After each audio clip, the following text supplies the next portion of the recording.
नमस्कार दोस्तों, आप जुड़ चुके वॉइस ऑफ एमपी से और मैं हूं अब्दुल अली ईरानी।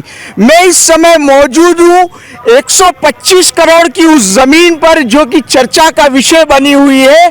नगर पालिका की ये जो जमीन है, इसको लेकर काफी ज्यादा गहमा गहमी मची हुई है। मालवा के पेरिस कहे जाने वाले नीमच में जमीनों की कीमत जो है दिल्ली के कनॉट पैलेस और मुंबई के भिंडी बाजार के बराबर है। इस जमीन को कुचक्र करके षड्यंत्र रचकर मनोहर मोटवानी द्वारा जो हत्याने के प्रयास किए जा रहे हैं, आइए बात करते हैं इस पे जिम्मेदारों का क्या कहना है।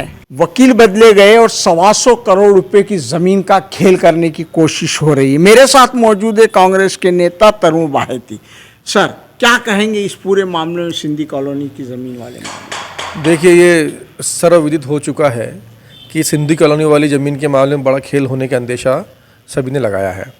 महत्वपूर्ण बात यह है कि नगर पालिका के इतिहास में पहली बार वकील बदले गए और मुझे ये विचार आता है, राजनीतिक क्षेत्र में होने के सभी लोग राजनीतिक क्षेत्र में हैं, लेकिन अगर नगर पालिका अध्यक्ष ये कहे कि मुझे केस हारने की जानकारी नहीं, तो ये बात हजम होने वाली नहीं है। मैं इस मामले में जो एक खेल नीमच नगर पालिका में हुआ है, जिस प्रकार जो भाजपा ये खेल कर रही है, ये भाजपा में सारे जितने नेता हैं, पूरा विपक्ष इस बात का दोषी है। मैं तो पूरे विपक्ष से इस बात की मांग करता हूँ, अगर वो सही हैं तो वे स्पष्टीकरण दें, यहाँ के विधायक दिलीप सिंह परियार स्पष्टीकरण दें, नगर पालिका अध्यक्ष स्पष्टीकरण दें, यहाँ के सांसद प्रत्याशी सुधीर गुप्ता स्पष्टीकरण दें कि नीमच नगर पालिका की वस्तुस्थिति आज क्या है। क्या जो नगर पालिका के कर्ता धर्ता कह रहे हैं कि नहीं, ये ज़मीन तो नगर पालिका की नहीं थी, तो क्यों नगर पालिका ने इतने साल तक केस लड़ा, उसका भी जवाब दें। और क्यों वकील पलटा गया, कोई तो कारण होगा वकील पलटने का, उसका भी कारण वो बताएं। आज मैंने समाचार पत्रों में पढ़ा कि कई पार्षदों ने, जिसमें भाजपा के अधिक पार्षद हैं, उन्होंने इसको लेकर हाई कोर्ट में अपील करने की और सुप्रीम कोर्ट तक जाने की बात कही है। पूर्व भी ज़मीनों के सुप्रीम कोर्ट तक गए हैं, तो आखिर ये केस भी सुप्रीम कोर्ट में जाना चाहिए और इसकी अपील होनी चाहिए। आज भाजपा के पार्षद, सत्ता पक्ष, छोटे पार्षद तो खुल के सामने आ गए, लेकिन बड़े लोग क्यों चुपचाप बैठे हुए हैं, सवाल उन पर भी उठता है। मेरा सीधा सवाल यही है और मेरा कहना भी यही है कि जो नगर पालिका में जितने घोटाले घपले के आरोप लग रहे हैं, इस पर स्पष्ट स्थिति होनी चाहिए। जिला प्रशासन भी अपनी स्थिति स्पष्ट करे इसके अंदर, वो खुद संज्ञान ले। और जो भाजपा के बड़े नेता हैं, जो छोटे तो मैदान में आ गए, लेकिन नगर पालिका अध्यक्ष से बड़े नेता जो भी हैं, वो आकर इस जनता को इस वस्तु स्थिति के सामने लाए कि एक्चुअल में 120 करोड़ की ज़मीन का खेल क्या है, वो कितना इसमें, क्या वो इन्वॉल्व है इसके अंदर, या अगर वो नहीं है तो उन्हें अपने ऊपर जो ये दाग लग रहे हैं, इसको बचाने में आगे आना चाहिए। सिंधी कॉलोनी वाली जमीन 125 करोड़ की जमीन पर बात करने के लिए मेरे साथ मौजूद है किशोर जवेरिया। आइए बात करते हैं। देखिए, ये जो पुनर्वास की ज़मीन थी सिंधी कॉलोनी की, ये शुरू से ही विवादों में रही है और इसमें 2008 में, मेरे ख्याल में, मुझे अगर ठीक से याद है तो 2008 में इसके लिए नगर पालिका ने एक वाद दायर किया था, जिसके अंदर उसने ये कहा था कि इसका पुनर्वास के अंदर गलत वो हो रहा है, और ये केस चलता रहा। इसके बाद जितने भी नगर पालिका का अध्यक्ष आए, उन्होंने इस केस को पूरी शिद्दत के साथ लड़ा। लेकिन जो नई परिषद आई, और इस नई परिषद के अंदर जो खास करके जो एक सभापति हैं मनोहर मोटवानी, उन्होंने वहाँ पर अध्यक्ष के साथ मिलकर वकील बदला, और वकील बदलने के साथ 6 महीने में, जो तब से लेकर अभी तक इतना लंबा केस नगर पालिका लड़ रही थी, उसको केवल 6 महीने के अंदर उस वकील ने इस केस को हरवा दिया और इसका जो है इस 7-8 हिस्से करे और इसके अपने परिवार के लोगों के नाम से रजिस्ट्री करा दी।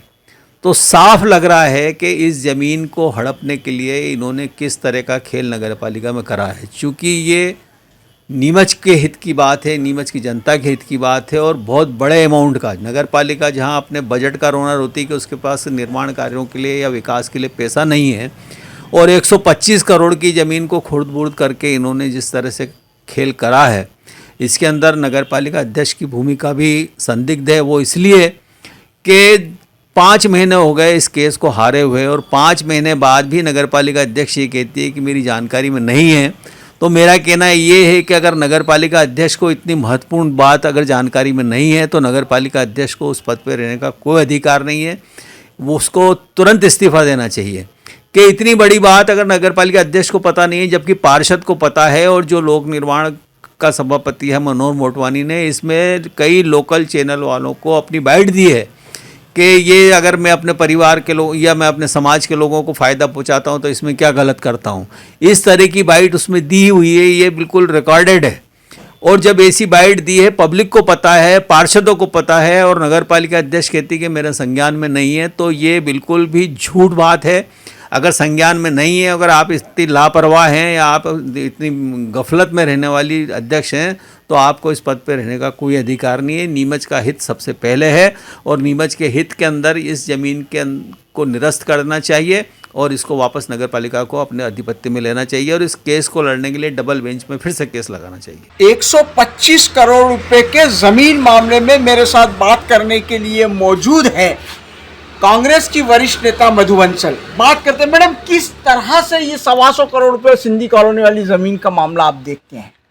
विगत लंबे समय से ये सिंधी कॉलोनी जमीन घोटाला चर्चा में है, और इसमें ये देखने में आया है कि कांग्रेस की जो हमारे योगेश प्रजापति ने भी गंभीर आरोप लगाए हैं। विगत लंबे समय से यह कांग्रेस के भी कुछ पार्षद इस तरह के घोटाले सामने ला रहे हैं। इसमें सबसे बड़ी बात विडंबना ये है कि स्वयं अध्यक्ष और जो सभापति है मनोहर मोटवानी, उन दोनों की मिली जुले षड्यंत्र से यह काम हो रहा है।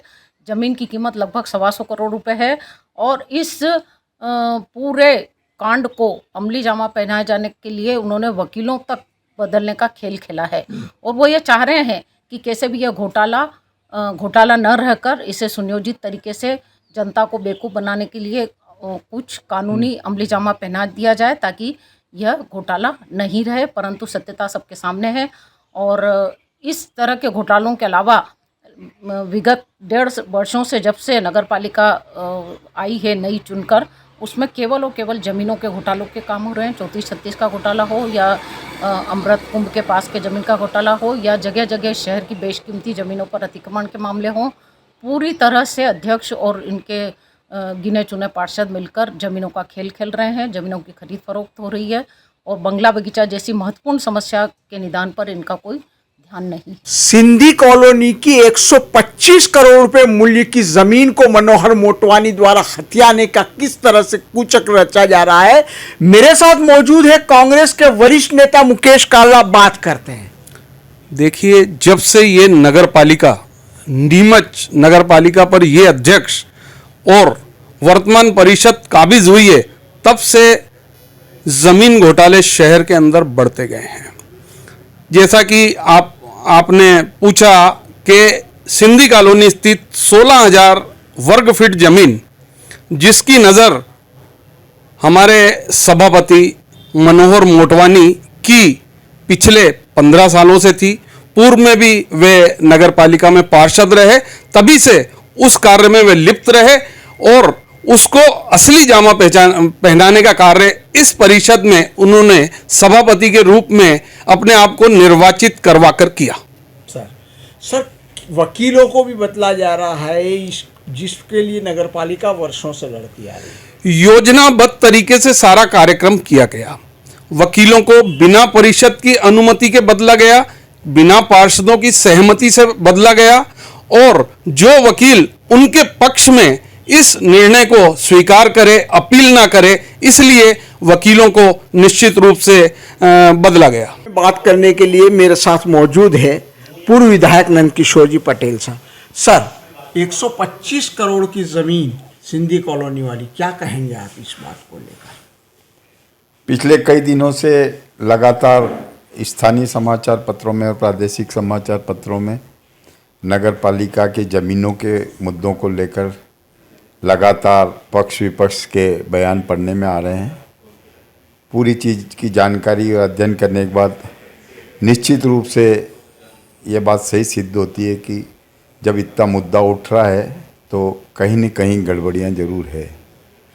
और अगर वर्तमान नगर परिषद के निर्वाचित प्रतिनिधि और अधिकारियों को लगता है कि सब काम नियमानुसार हुआ है, तो कोई चीज़ छुपाने की आवश्यकता नहीं है। सार्वजनिक रूप से पब्लिक के बीच में दस्तावेज पेश करे, आम लोगों के बीच में बैठे, और मेरा तो कहना है कि आम अदालत लगाए और अपना पक्ष रखे, दूसरा पक्ष भी अपना रखे, मीडिया को भी बुलाए और सारा दूध का दूध पानी हो जाएगा। निश्चित रूप से नीमच नगर का सौभाग्य है कि यहाँ की ज़मीन की कीमतें बहुत अच्छी है, तो उस वजह से लगातार इस बात के प्रयास रहते हैं कि ये इनके इन प्रकार ज़मीन हथियाई जाए और उसके करोड़ों रुपए उससे वो होता है। अगर नगर पालिका या शासन की ज़मीन है भी है तो उसके लिए आम जनों के हित में योजनाएं बनाना चाहिए। आज आम नागरिक की ये स्थिति है कि उसको रहने के लिए मकान बनाने का खर्च उतना नहीं आता है जितना उसको ज़मीन खरीदने के लिए यहाँ खर्च करना पड़ता है। तो जो भी शासन के पास, नगर पालिका के पास ज़मीन उपलब्ध है, ऐसी योजनाएं बनाना चाहिए और एक निर्धारित मूल्य पे आवासहीन लोगों को या मध्यम वर्ग के लोगों को दिया जाना चाहिए, बजाय इस तरह की बंदरबाट करने के। तो निश्चित रूप से इस मामले की पूरी निष्पक्ष जांच होना चाहिए और दूध का दूध पानी का पानी होना चाहिए। वकील बदलने का खेल, ऐसा भी समाचार पत्रों के माध्यम से जानकारी में आया कि अपना पक्ष मजबूती से नहीं रखने के लिए पूर्व निर्धारित वकील को चेंज कर अपने हिसाब से वकील की नियुक्ति की गई। इसकी भी तथ्यात्मक जानकारी प्रभारी सीएमओ को या निर्वाचित प्रतिनिधियों को, लोगों को देना चाहिए कि क्या कारण था कि पूर्व में उस प्रकरण को कोई व्यक्ति हैंडल कर रहा था और आपने नया वकील किया। और अगर आपको लगता है कि वकील ने नगर पालिका के पक्ष में प्रकरण लड़ा और फिर भी खिलाफ पेश हुआ, तो उनका जो रिकॉर्ड है बहस का और वो सब आम जनता के सामने प्रस्तुत करते हैं तो अपने आप सच्चाई सामने आ जाएगी। नीमच नगर पालिका परिषद का कार्यालय जहां पर भूमि घोटालों को अंजाम दिया जा रहा है, जिसकी गूंज भोपाल तक सुनाई दे रही है। जानकारी ये भी आ रही है कि नीमच नगर पालिका पर बड़ी गाज गिर सकती है। मेरे सहयोगी आसिफ अली शाह के साथ अब्दुल अली ईरानी।